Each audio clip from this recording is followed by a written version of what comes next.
So good to have you here all today on this sunny day, spring day, summer day. And I'd love to just welcome Gavin to come and talk to us a little bit about what he has in mind. So thanks, Gavin. Always good to see you, and welcome aboard. Thanks. Yeah. So thanks everybody for coming. So today we really want to talk about employee engagement and what that's all about and how to get more of it going in a company. So I thought it's just to kind of get into this a little bit and as a bit of a thought exercise. So engaged employees, what are they feeling? You may want to just unmute yourselves and just throw some stuff out there. Are satisfied, I guess, maybe. Yeah. They're tied in and understand the company mission and what they're doing, rather than just running a machine. They understand how all the pieces fit together. Yeah. They're valued as part of a team, or for their contract, like they feel that the company values them. Yeah. Exactly. And they're creative. Yeah, feeling creative. Yeah. So and then what does it look like when you've got say a group of engaged employees working at a company? What's sort of going on? People are actually smiling. Yeah. They're coming up with suggestions to change things and make things better. Yeah. And they feel like it's safe to bring their whole selves to work, you know, to talk about things that are personally important to them, that they have psychological safety, and that it's okay to be that person. And they know what each other's good at and can kind of refer tasks to the person who's good at it. Sure. Yeah. I'm gonna say maybe they're asking more questions because they feel comfortable to, instead of just trying to figure it out all on their own. Yeah. They're willing to take risks because they know they won't be penalized for quote failure. They're encouraged to take risks, I think, and be innovative. Yeah. So so you guys are doing really well, and so I'm going to let's try one more thing. So what do these engaged employees believe about themselves and believe about the company? They're making a difference. Yeah. That they believe their work is an extension of themselves. Yeah. So what I'm getting at is talked about like the emotions that people have, you know, how they feel about the company and about how they feel about themselves, right? And you know, I heard, you know, they feel safe, they feel caring and confident and things like that, right? So basically, you know, when we feel an emotion or we feel a certain way about something, then that contributes to particular actions that we take. So, you know, we will take risks, we will try things, we'll, you know, and you know, if we're feeling like this is a, you know, safe group where, you know, I'm valued part of it, whatever, we might be joking and smiling and having a really good time, right? And that's really all based on our beliefs about ourselves and our beliefs about the company, right? So if we believe that this is a safe place, we believe that the company cares about us, then we will feel those things. And then out of those things comes the action, right? So, you know, because if we have employee engagement is just about people feeling, you know, positive about the company, that's great. But if it's not actually changing the outcome and everything, then that's not as, you know, as good as it could be. So what we really want is we want people feeling positive about the company and then feeling free to and able to actually do things. And that all comes, you know, about from our beliefs about the company. With that in mind, let's take a look at like Gallup survey data. So Gallup is an organization that has been doing the employee engagement survey thing that they do for over 2 decades now. They have 10 questions that they ask people, and people reply to those questions, and that's how this information is accumulated. 30% or so on average of people that are engaged in the work that they're doing.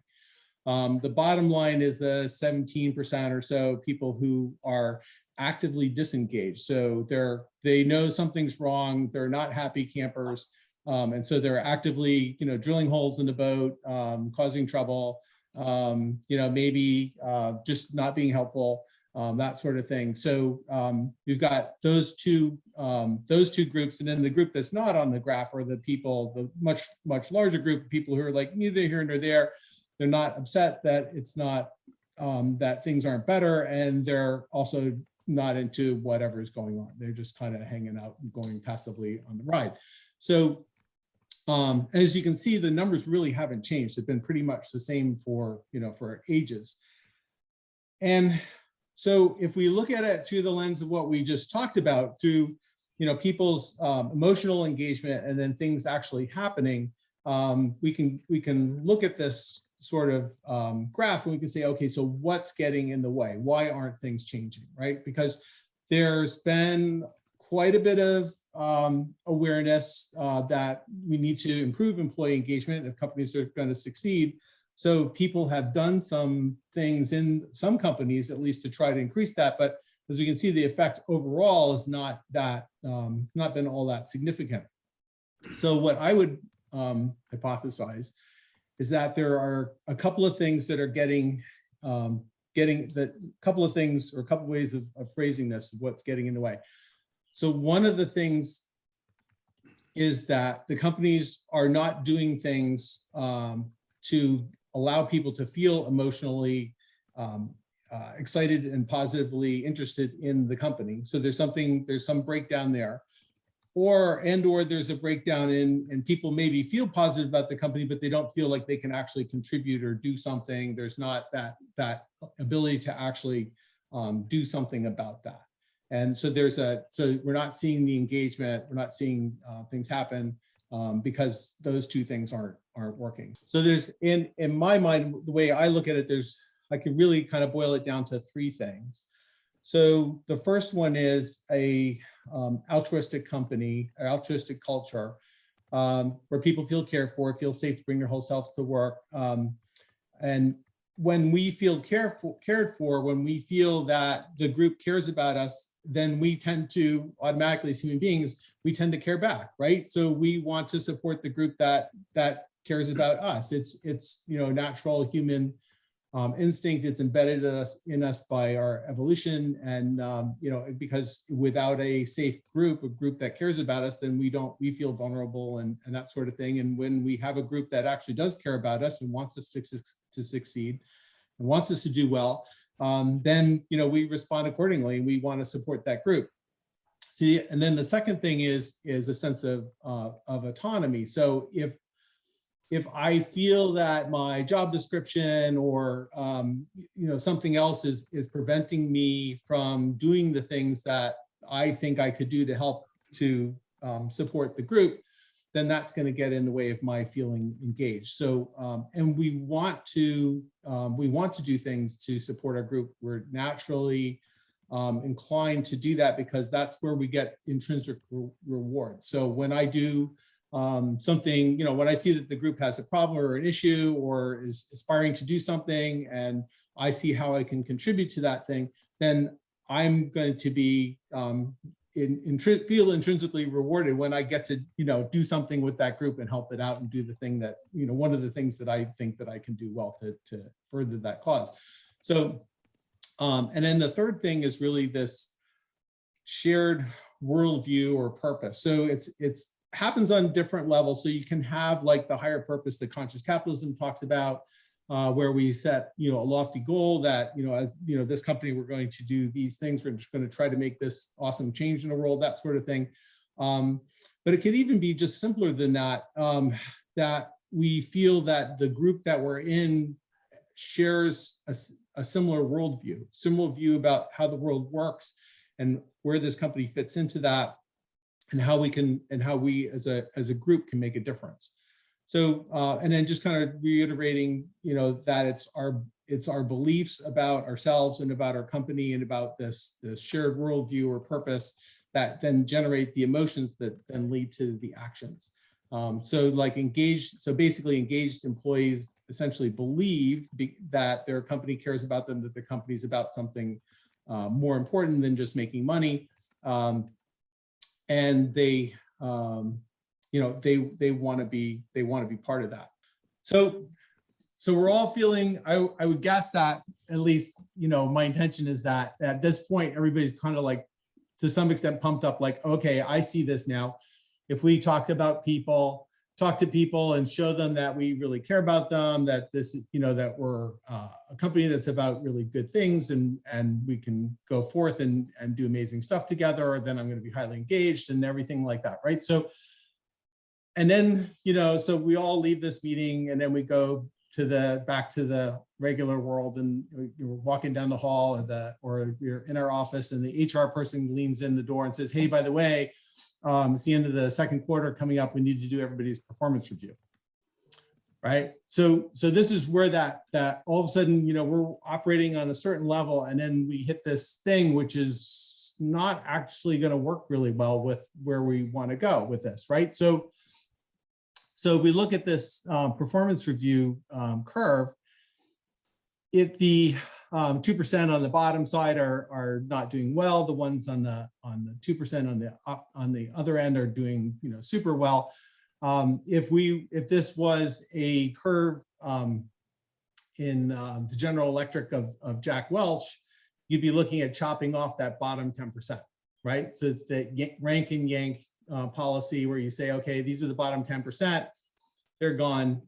And we may or may not replace them, because if we reduce our overall headcount, then, Wall Street will reward us, and, it's not sustainable, but, we got to make the numbers, right? So, so you've got this system that is looking at like, okay, some employees are problems, some of them are doing really well. So here's a thought, like if this was General Electric, and if you were in that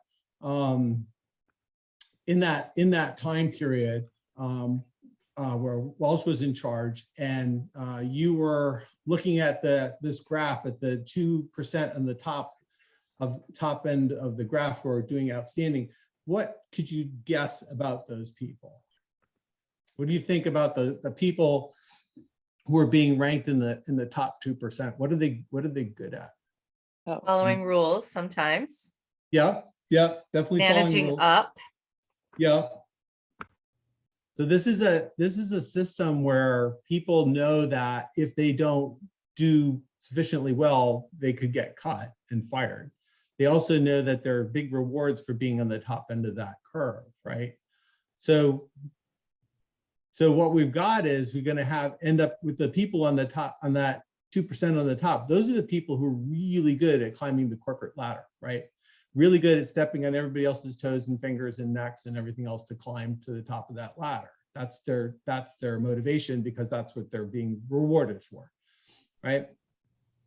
So this isn't really, so one way to look at a chart like this is it's not really a graph of employee performance. What it really is, it's a graph of how the culture of the company is working for certain employees. They kind of flip it around the other way. So the employees who are, who are a really good match for the company's culture and for its systems and its way of working are going to get scored really well. The employees who are not well aligned with the company system are going to do very poorly. So instead of doing a review where you're actually looking at it and going and talking to an employee about how come they're not doing so well and how could they do better, instead you could have a review that says, okay, the company is clearly failing you. This isn't working for you. What can we be doing differently? What's getting in your way? How come you're not, if somebody's, doing very, very poorly, they're probably not engaged. So you could say, so are you feeling emotionally connected with the company? Do you feel emotionally connected with the people that you're working with? And if they say, well, no, not really, then okay, so what's going on there? Why, what could we be doing to improve that? Or maybe they say, yeah, no, I like the company's, what it's doing. I just feel frustrated every day because I can't make the contribution that I know I could be making, so there's something getting in their way from actually doing the activity or participating in a way that could actually help them. So there's a few different strategies you can use to try to change company culture, to make it, to give people, essentially you want to create that belief in people that the company cares about them, that the company is about something more than making money, that there's a higher purpose, and that we actually all care about and are all helping each other, right? And that needs to be obviously a genuine thing and not just faking it. And then if you can do that, then people will emotionally respond to that. And if you create an environment where people have enough autonomy, then they can actually make a contribution and do something. So one of the things that that works really well is to use lean in a company environment. And so for those that don't know, does everybody know what lean is? Can I just show of hands if you know what lean is? Put your hand up so you can get an idea. Okay. So, all right, so I'll explain just briefly. So essentially what lean is you set up a defined period of time for a defined group of people. So maybe like 4 days or a week, where maybe 6 people get together and work on a particular process or system within the company. So it's frequently used in manufacturing situations to improve a process. You get a group together and you say, okay, look at this process, how this system is laid out, how we're working this thing, what ways can we make that better? And the group gets together and works on that, right? So you're making an improvement, and the employees for a particular time are not working in the business, they're working on the business. They're actually getting to look at the things that they're doing and make those changes.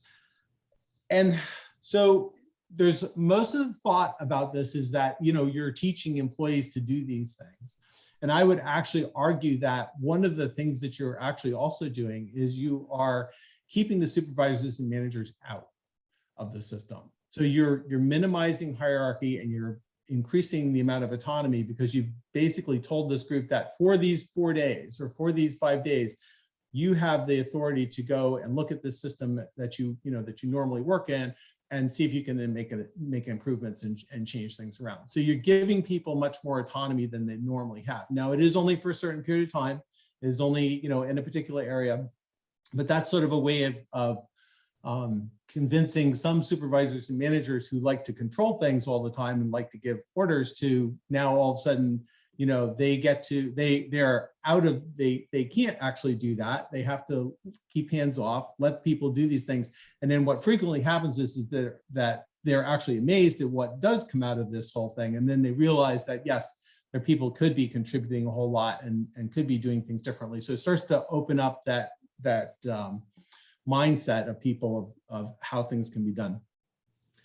So Scrum or Agile technologies are also another way of doing this, sort of a step up from Lean, because Lean is sort of done in a particular period of time, maybe a week or whatever, versus Scrum or Agile is just meant to be a continuous system that everybody just uses all the time.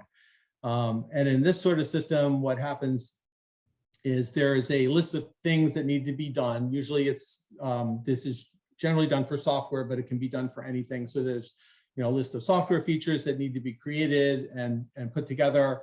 They're ranked in order of priority. The group looks at those lists and figures out how much of that list that they think that they can do during this, what they call a sprint. So it might be a week or 2 weeks. They look at those things, they pick that list, they all decide who's going to do what, they get things done. And at the end of the week, they make a presentation and say, this is what we've accomplished. And they show the customer, this is what we've got for you so far. This is how it looks. So this is another way of working where essentially you don't have a manager or a supervisor. You have a Scrum Master who's the person who basically eliminates obstacles for the team. When the team says, hey, we need this and we can't get it, or this is getting in our way, the Scrum Master takes care of that. So this gives the team a whole lot of autonomy to decide how much they're going to do, who's going to do what, and actually generate the product. And then so another even more autonomous system is what's called open space technology. So in open space, if you basically anybody can call a meeting. So if there's an issue or something, an opportunity that the group somebody thinks that is important for people to get together and talk about, you call a meeting, you just say, look, at this date and time, there's this thing, this is what we're going to talk about, anybody's interested. So we used to do this at our company. And so we'd put out there that there's a thing and, this is where we're going to meet, and people would just self-select and show up. So who shows up are the right people. They are the ones who are interested and want to help and work on this thing.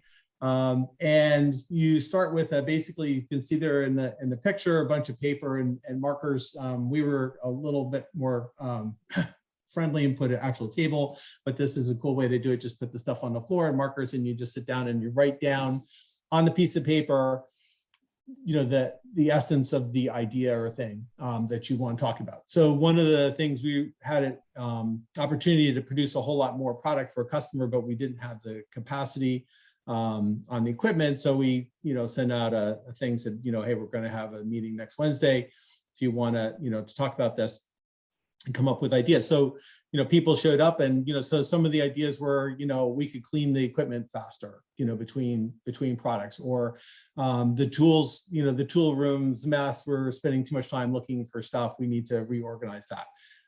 Those kind of things. So people would come up with a, you know, with an item and write that down, and then you stand up in the middle of the room and go, hi, I'm Gavin. I think that one of the things that we could do is improve the cleaning procedure. I think that we could save a bunch of time by having this and this, you know, whatever, not outlining it too much, but just, you know, do it, you know, and then I go and I put that on a wall. So there's a wall that we stick these things on, and it's sort of gridded out with different locations and different times. So I post this in, say, 11 o'clock in the morning in room A. This is, you know, that group can, you know, and I put that on the wall. Then once everybody who wants to has had a chance to actually say, you know, to put, you know, come up with an idea and introduce it and post it on the wall, then we open up the marketplace, which is that wall. So people who are interested in, say, the cleaning procedures, or are interested in the tool organizational system or some other aspect of this, go over and sign their name on that thing. So they're essentially signing up to be part of that meeting. And then the day just ensues. So people go to the different meetings that they've signed up for. They talk about stuff. We had those big giant 3M sticky note type pads, and people would take notes on those and put down, you know, what the group had agreed to or decided, or further actions, that sort of thing. And by the end of it, you know, by the end of one day, you had a tremendous amount of ideas. And then what we would do is we would take those big posted boards and post them in the building somewhere nearby where the particular thing was going, you know, was happening. And then so what would happen at that point is people would look at those things on the posted board and say, for example, I was a real neat fanatic and I really liked the idea of organizing the tool system much better. I would just go and find that thing and say, oh, okay, this part of this system, this part of this thing, I'll do that, and I just put my name on it. Allie might see that, say, oh yeah, I want to do that too, and she just put her name on it. When we're done, we just write done next to it. And then we go and look at the rest of the list and see what other things need to be done. We just do that. So basically, we're using an open space system, and then we're using, after that, a Scrum system where we're basically just looking at the to-do list that we all came up with, and then knocking those things off. So at the end of, say, 2 or 3 weeks, we've got a whole bunch of extra capacity on the equipment, and I didn't tell anybody what to do or how to do it, or organize any meetings, or come up with an agenda, or invite anybody in particular. Everything was all done completely in a self-organizing, self-directed system. So, you know, so in these 3 examples that we've talked about so far, in the lean, the Scrum, and the open space thing, what we've really been talking about is increasing autonomy. The other aspect of this, which is the altruism aspect. So then this is just one idea, but one of the things we used to do is have gratitude rounds. So and it was yeah, the photo is pretty cool. So I got this idea from my son. He used to be part of a LARP group, which is live action role play, which is why I picked that as the picture.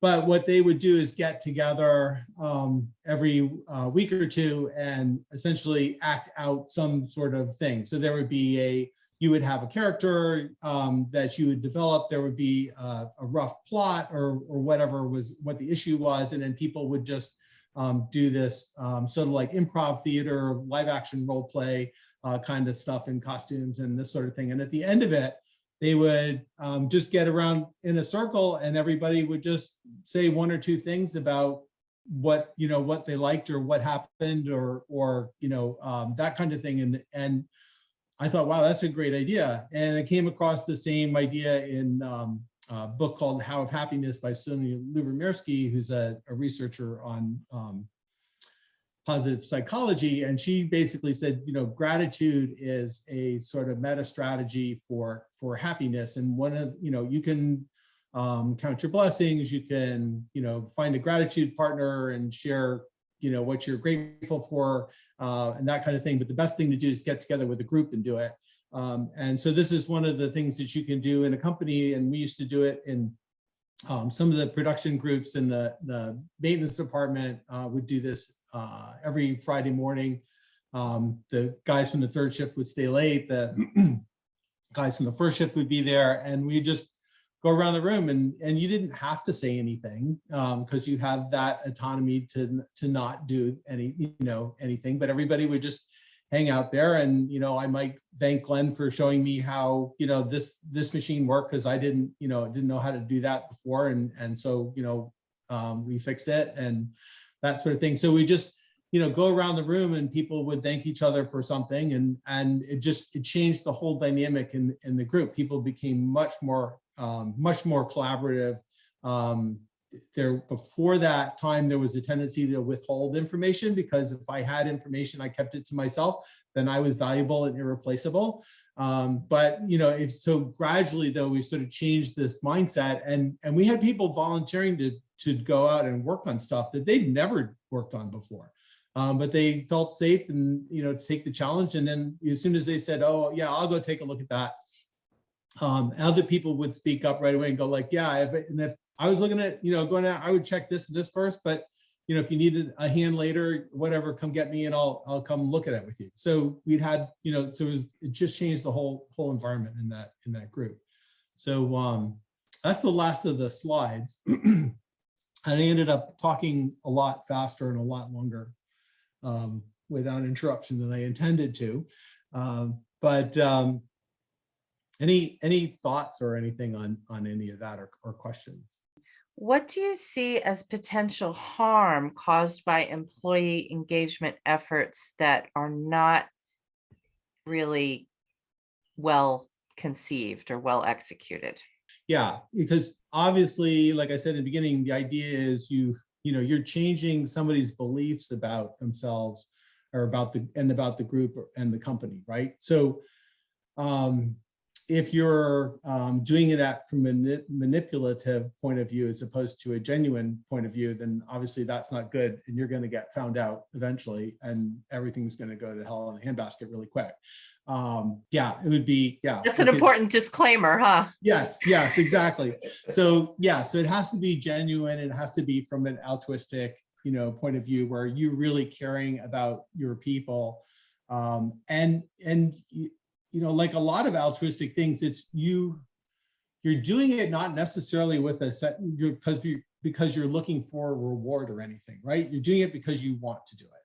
So there's all altruistic things come from a belief, and then you have this emotional connection with people, and you want to help them, you want to do something, and then you go ahead and act out and start to do that. And if it's and you're doing it because you want to, there's only an intrinsic reward basically that's going to come from that. And that's the same way that you have to approach it when you're doing these sort of things with the company. Like, you can't do gratitude rounds because you think, oh, that's going to add 5% to the bottom line. That's not going to work. But if you approach it from an altruistic point of view, where you're doing it just because you care about people, magic stuff happens. Oh, great. So you showed that bell group. Thank you so much for all of this. Really, really interesting to hear about, and also to think about, for instance, during the pandemic, how much of this came to light as being so important with companies, and the companies that did better, which were the companies that had already incorporated some of this more, the engagement of employees and thinking about well-being. They actually were much more resilient during the challenges of the pandemic. But one question I have related to that for the long term, as you think about corporate engage or employee engagement, you showed that bell curve, the Yep. traditional bell curve where you cut off the bottom and reward the Yep. top, and everybody in between is a big mess. Yeah. How would you, now taking all of these things that you talked about in terms of engagement, more in innovation, an open feeling, this feeling that you can create, how do you change that reward system to be a more nuanced so that you are indeed rewarding some kind of performance?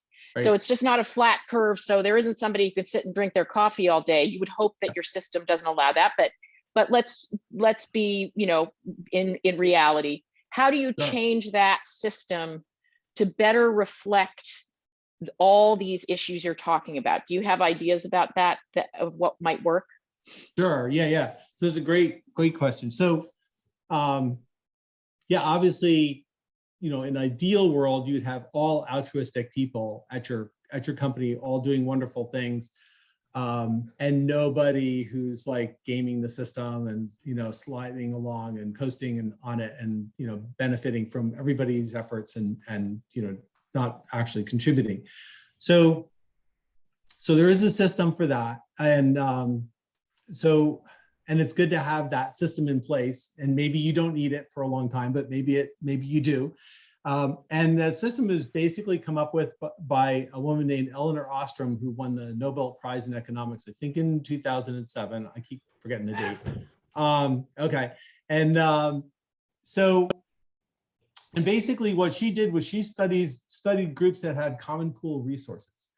So it might be a group of lobstermen in Maine who are fishing, and you know, if they all throw in a huge ton of traps and all go at it gangbusters, and the next thing you know, there are no lobsters, which is not good for them. And so there's a sustainable level of fishing, which is sort of optimized. If you go past that, it's not going to work. And then if you are underutilizing that, then that's, you know, not as optimal either. And it can happen, it can be lobsters, it can be water systems, could be all different kinds of things. But so she studied groups who had common pool resources like that and how they managed them. And some groups were very successful and did a really good job without the common pool resource having to be privatized or managed by a government system. The group did it on their own. And the groups that did well, there were eight what she called core design principles. And so she got together with David Sloan Wilson, who Glenn mentioned earlier, who's an evolutionary biologist, and they got together a few years before she passed away, and they came up with a list called the pro-social core design principles. So essentially, I'll see if I can do them all. So the first one is knowing that you're a group and what your purpose is. The second one is fair and equitable investment of your work and efforts and what you get out of it. So there's got to be some sort of mechanism, like you were saying. So like if I'm slacking off or if I'm not contributing anywhere near as much as Allie does, that, you know, that Allie does in fact get more than what I get out of this thing. So the group has to come up with a system to do that. There need to be agreed upon rules for behavior. And there need to be graduated sanctions for people who violate those rules or those principles. So if somebody is, you know, if I am goofing off, Elinor's got to be able to point that out. And, you know, so the first thing that they say is basically, essentially, you first start you with a gentle reminder, hey, Gavin, you know, I've noticed that you've not been, you know, doing this thing that you know, maybe earlier you did, or, you know, what's going on. You know, and so maybe I just need a gentle reminder. Oh yeah, I've got whatever. Yes, I'll get better at that. And I'll start doing the thing I was supposed to be doing. So maybe that's all it is. On the other hand, you know, if it gets worse, if I don't do it, then the sanctions then have to basically escalate. And once the sanctions have, you know, and they escalate up into the point of basically, you know, being kicked out of the group. So that's part of what can happen. And I know I'm missing a couple of them, but the last one I remember for sure is basically, oh yeah, so one of them is autonomy. So as much autonomy in the individual groups and subgroups as possible, so that they're all able to see what they're doing and actually make their contribution. That's of course important for there to be intrinsic reward in the group. And then the last one is for basically similar relationships with other groups. So if you're a group of lobstermen who are fishing around a particular island, then you need to have a similar system with the lobstermen in the next island over, because otherwise, the lobsters kind of migrate all around, and if we don't kind of have a bigger system picture that fits together, then it's not going to work. So we need to have that. The system's got to be incremental. But the group needs to come up with those, what the expectations are and what the rules are, and essentially what the sanctions are. And actually, it's interesting in the Agile community, and I'm sure Elinor agree with this, but part of when you get together in an Agile group and you're form a team, one of the very first things you do is decide what's important for this team. What are the rules? So are we all starting at 9 o'clock in the morning? Is 9:10 okay? Or do you really have to be here at 9? Or and what are the rules for this group? So that group actually works all of those things out. And it's important then to hold people accountable, and of course do the gentle reminding at first, but then gradual escalated sanctions if it doesn't work out. So ideal system, you don't need any of that except for number one, like that the group knows that it's a group and they know what their purpose is, and you're off and running. You've got a complete perfect set of altruists. On the other hand, that backup system, you need to have that there in case it doesn't work.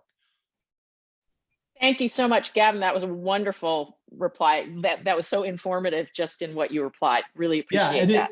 Oh yeah, you're welcome. Thanks. And you can take that and you can extrapolate that to any level on the planet. So, if there's a country whose, leader is basically, doing, if we all agreed that all these countries, as a group in the United Nations, that these are all our, our borders, and we're all going to respect those. We're not going to go across somebody else's border without being invited.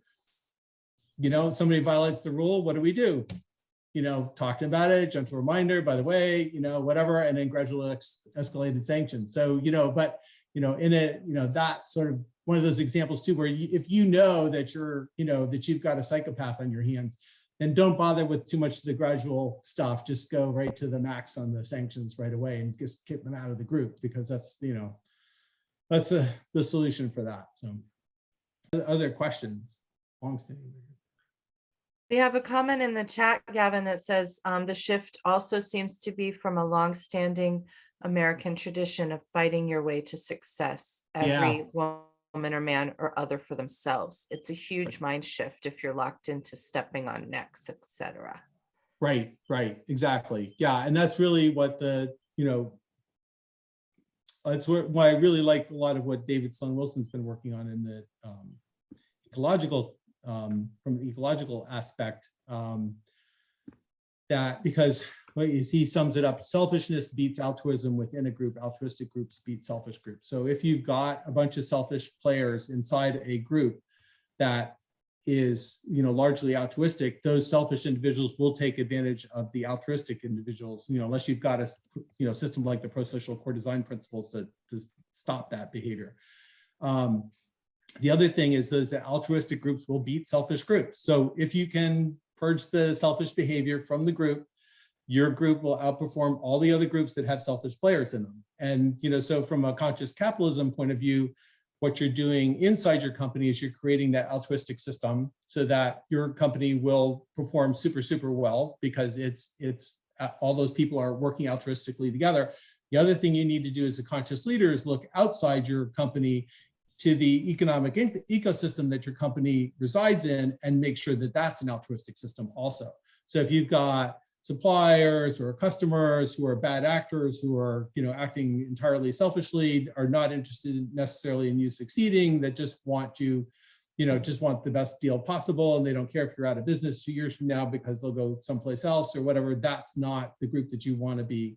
That's not somebody you want in your group. So you need to be consciously creating that altruistic group that your company can reside in, because then you will be much more successful. And that's one of the reasons why conscious capitalism and similar companies are so much more successful, is because they're doing those two things. They have highly engaged, motivated employees because they've created that system within the company, and they've got that same system outside the company or that the company is also itself residing in. It's a fractal thing. It happens at all the different scales. I have a question. Sure. How do you deal with when you hire someone new and they're coming into the company? Because my guess is they probably didn't come from another company that operated the same way. Yeah. So like, is it part of their like onboarding that they like go through some certain training, or they're told this is how things work? Like, how does that work? Yeah, so you definitely want to do that. We used to do 2 days of onboard training because we were a food company, so we had a lot of food related type stuff that we were talking about. But I would spend at least an hour and a half with each group talking about these things and how it worked.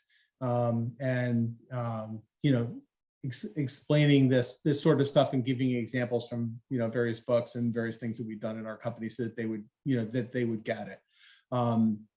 Most people responded really, really well to that. They were super enthused. And then they would hit the floor, you know, hit the production floor running because they were super pumped up to be part of a group that, you know, operated in this way. So one of the examples for one of the things we did traditionally in a lot of manufacturing companies, you would have the supervisor, you know, gets everybody together to start a shift, and the supervisor tells everybody what they're going to be doing for the day and how many of them they need to do or whatever the quota is, that sort of thing, right? So instead we turned that whole thing around and we said to people, all right, you decide what machines you're running today, who you're running them with. You go out to the production floor, talk to the previous shift, find out where they're at, what's going on, and then you come back and report to the group and say, you know, what machine, you know, I'm going to run this machine today. I'm running machine number 3. I'm running it with Paul. And right now they're on, you know, they've produced 200 widgets and we think that we can do another 300 by the end of our shift. And by the way, we're about to run out of these particular fittings that we need. So we need some more of those brought over pretty, you know, because within an hour or so, we're going to be, you know, getting down to the end of the bin. So, you know, and then you know, they just go around the group, and now the supervisor is now acting as a coach and also as a Scrum master facilitator, going to the warehouse and going like, hey, you know, do we have any more of these XYZ fittings? Because I need more of those brought to, you know, room number 3 within an, you know, hopefully within half an hour, definitely before an hour goes by, because otherwise this guy's going to be waiting, that kind of thing. So, so yeah, you know, supervisor is now a facilitator and helping as opposed to, you know, managing people and telling them what to do. And that just that simple dynamic, that changes everything, because now I've chosen that I want to work with Paul and we're going to work on this machine. And maybe Paul's an expert at doing this process and I've never done it before. And part of what I want to do is I want to learn that so I can kind of level up in the company. To Juliet's point, you know, we used to have the sort of Padawan, Jedi Master kind of thing going on, so that people could learn, you know, so, you know, a Padawan was somebody, you know, who didn't know the thing at all, totally brand new to it. A Jedi was somebody who could do it. And a Jedi Master was somebody who could, you know, teach other people how to do it and solve complicated issues that might come up. So there's, you know, a way of, you know, of sort of ranking people. And you could just say, you could just start a shift meeting like, you know, hey, I think, you know, Judy is at the point now where, you know, she's graduated from Padawan and she's a Jedi. Does everybody agree? And if everybody says, yeah, you know, I worked with her yesterday, she was really good at it. Yeah, I have no problem with that. Then, you know, Judy's pay rate changes just like that. The group decided it, not the supervisor or manager. Yeah, there's, can you hear me? Sure, yeah. Yeah, Hey, hi. Very interesting so far. It seems like a lot of it is almost reflecting back to the mentality of the guild, which used to foster that type of camaraderie and learning and support.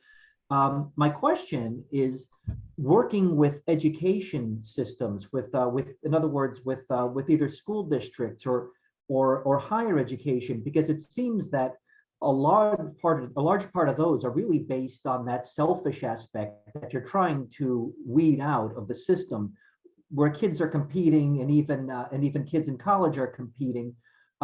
Is there anything being done proactively that way to kind of evaluate or change the way that works? We're not always having to re-educate people when they enter the workforce.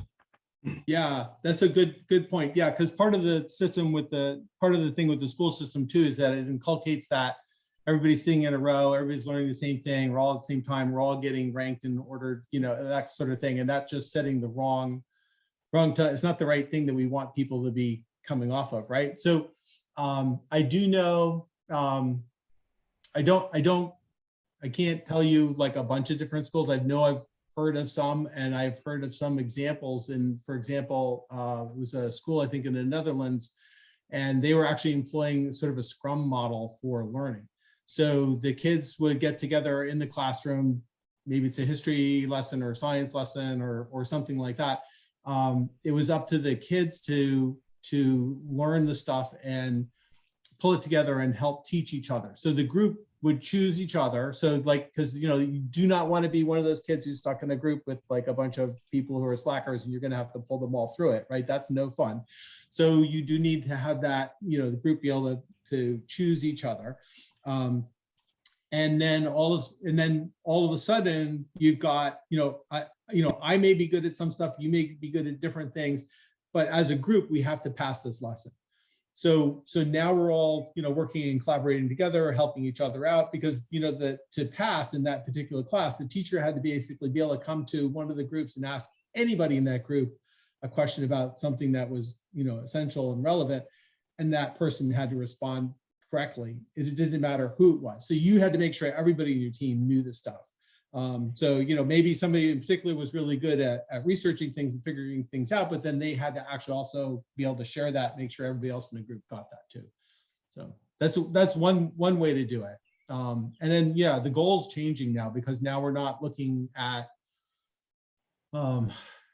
each individual and ranking the individual so much. We're really looking to do the group thing. And if you sort of expand your mind to like the whole of society, and how would society be better if everybody was, working this way, then it's clear that this would be the better way to be teaching people in schools and yeah, right. getting things done, right? Because as that's the thing, because what's, as David Sloan Wilson says in one of his examples, what's good for me isn't necessarily what's good for my group, and what's good for my group isn't necessarily what's good for the the larger group, and so on. So you do always have to put the largest group first. So we do all have to be operating from the level of the planet and what's best for the entire group, and then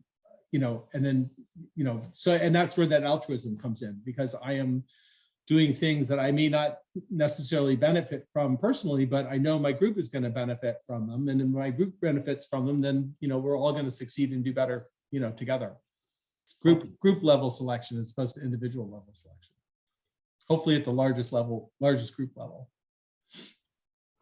I have an example, Gavin, of how I'm going to try to implement these things and uphold your spirit at the at the youth engagement level, which is, a lot of communities put on festivals, of course, and a lot of communities do art camps.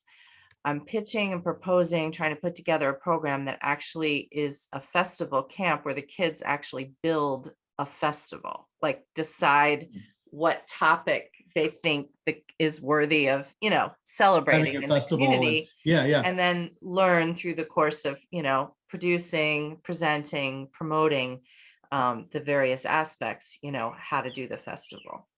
Yeah. The benefit being, of course, I think the public will be a little more forgiving of any rough around the edgesness, since, the kids made it. Sure. Yeah, that's great. Yeah. And one of the other things that is probably worth mentioning too, is that, obviously each one of us is completely unique and totally different, right? So I have strengths and weaknesses, or, abilities that, Judy doesn't have, et cetera.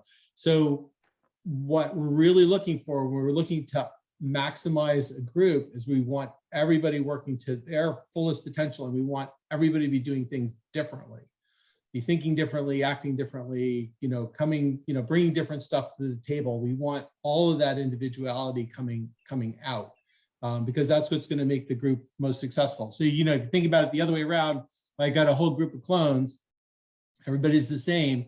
we're all going to make the same mistakes, all do the same stupid stuff, and never come up with any bright ideas that the other people in the group have already come up with. So, so we want that diversity, not only of experience, but just diversity of personality types and everything in the group too. And that's why I think as human beings, we are so diverse. We all look so different.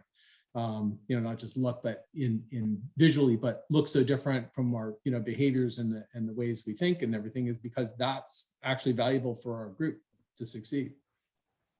Just while I've been listening, Gavin, to your presentation, I've been thinking about all the sort of bad corporate experiences that I've had, and perhaps I should have seen this like 20 years ago. It would have helped sort of make me some better choices in terms of environments that I want to work in, and so it's been really helpful. And I've also been thinking about your role, in Watson's Inc. That was a private company, right? And you had the autonomy to execute all of these great ideas in terms of new structure and ways of thinking. And the other application to that has been in the non-profit area, because for those of you who don't know, Gavin's the chairman of the Conscious Capitalism Connecticut chapter, and he's been able to very successfully import these principles into the way a small non-profit runs as well. So what I've learned, in addition to what you said, by what you've done, is that these principles can be very effective within a non-profit world, as Elinor was saying. And so they don't only apply to, the corporate capitalist way that we operate, but many other ways that you can apply and get benefit from these ideas as well. I just throw out too, like if, a young person is watching this and they're looking to, which company should I join, XYZ big corporation or this other maybe smaller company that operates, more consciously, like we've been talking about, you're probably going to go farther and do more in that smaller company. Even if you're getting offered a fairly high up job in the other one, the more traditional company, because that whole group that you're working with is going to do a much better job at doing many more creative things and move much faster than the other one. So, basically you're investing in that whole group that you're part of, not just in the particular job and the salary and everything that you're applying for. So. Right. And it seems like they would recognize what you're doing more too, instead of just being another person in the company, and things kind of go unnoticed. Yep.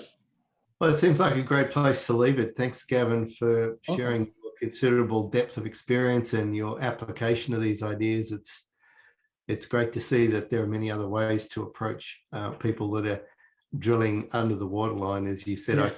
For me, that's a very effective.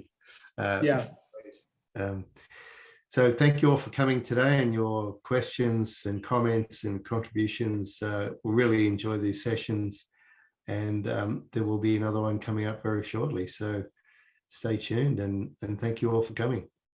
Thank you, Gavin. Oh, you're welcome. Thank you.